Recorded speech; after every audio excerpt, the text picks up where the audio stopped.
ଦେଖିବେ ଏ ଜାଗା କୋଉଭଳିଆ ବଢ଼ିଆ ଥରେ ଆସନ୍ତୁ।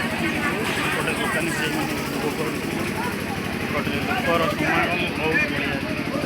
ଥରେ ଆସନ୍ତୁ। ଜାଗା ଇଏ ହେଉଛି ରୋଷେଇବାସ ପ୍ରାୟର କାର୍ଯ୍ୟକ୍ରମ ରୋଷେଇବାସ କରାଯାଏ। ଏପଟେ ହେଉଛି ଗୋଟେ ଦୋକାନ ବଜାର, ଲୋକଙ୍କର ସମାଗମ ବହୁତ ଭଲ ଅଛି। ଏପଟରେ ହେଉଛି ଆମର ରୋଷେଇବାସ କାର୍ଯ୍ୟକ୍ରମ କରି ଲୋକ ବାହାଘର କରାଯାଏ। ଏପଟରେ ବଢ଼ିଆ ଜାଗା, ଆପଣ ଥରେ ବୁଲିକି ଯାଆନ୍ତୁ, ଆସି ଦେଖିବେ ବଢ଼ିଆ ଜାଗା, ବଢ଼ିଆ ଲୋକେସନ୍। ଦେଖନ୍ତୁ ଜାଗାର ଭ୍ୟୁ, ଜାଗା ଲୋକେସନ୍ ଦେଖନ୍ତୁ।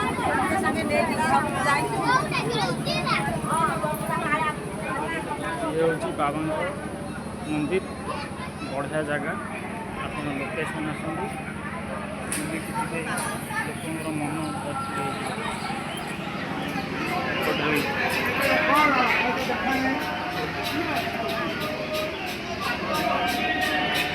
ବାବାଙ୍କ ସାମ୍ନା এটা ହେଉଛି ଲୋକମାନେ ଏଠି ଏଣ୍ଟ୍ରି କରନ୍ତି। ଏପଟେ ହେଉଛି ବାବାଙ୍କର ଶନି ଦେବ ବୋଲି ନନା ଏଠି ପୂଜା କରୁଛନ୍ତି। ଏପଟେ ଲୋକମାନେ ବସିଛନ୍ତି।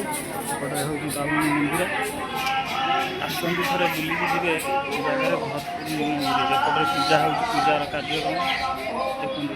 ଏପଟେ ଲୋକ ବି ବସିଛନ୍ତି, ବଢ଼ିଆ ଜାଗା। ଆପଣ ଆସନ୍ତୁ ଥରେ ବୁଲିକି ଯିବେ, ଦେଖିବେ କୋଉଭଳିଆ ମାନେ ଇଏ ଅଛି ଲୋକେସନ୍ ଅଛି। ଆପଣମାନେ ଦେଖିନଥିବେ ଏ ଜାଗାର ଲୋକେସନ୍, ଆପଣ ଥରେ ଆସନ୍ତୁ ଦେଖିବେ, ବଢ଼ିଆ ଜାଗା ଅଛି।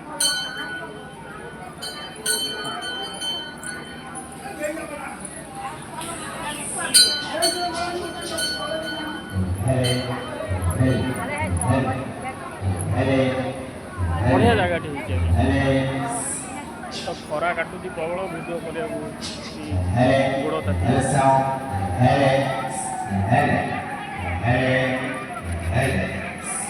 ମନ୍ଦିରର ଲୋକେସନ୍ ଭ୍ୟୁ ବଢ଼ିଆ ଅଛି।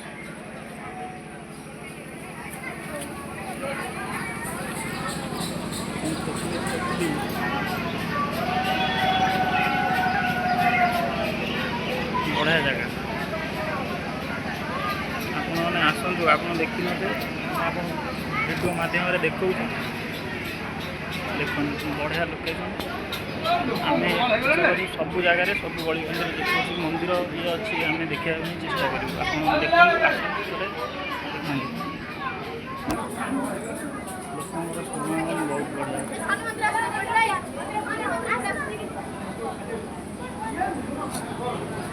ଦେଖନ୍ତୁ ବଢ଼ିଆ ଜାଗା, ବଢ଼ିଆ ଲୋକେସନ୍।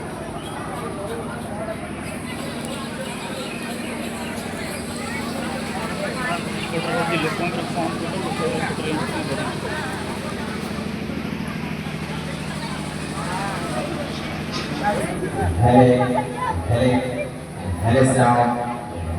ଏପଟରେ ନନା ମାନେ ବସିଛନ୍ତି,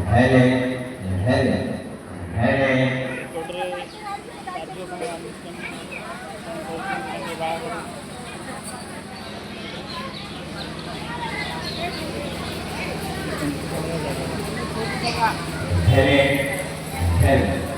ବଢ଼ିଆ ଲୋକେସନ୍ ହେଇଛି, ଥରେ ଦେଖିବେ।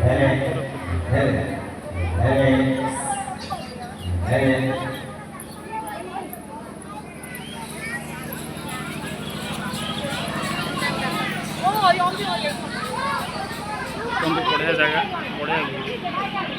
ଯଦି ଏ ଭିଡ଼ିଓଟି ଆପଣଙ୍କୁ ଭଲ ଲାଗିଛି ତାହେଲେ ଲାଇକ୍, ସେୟାର, କମେଣ୍ଟ, ସବସ୍କ୍ରାଇବ୍ କରିବା ପାଇଁ ଭୁଲିବେନି। ଜୟ ଜଗନ୍ନାଥ, ରହିଲି।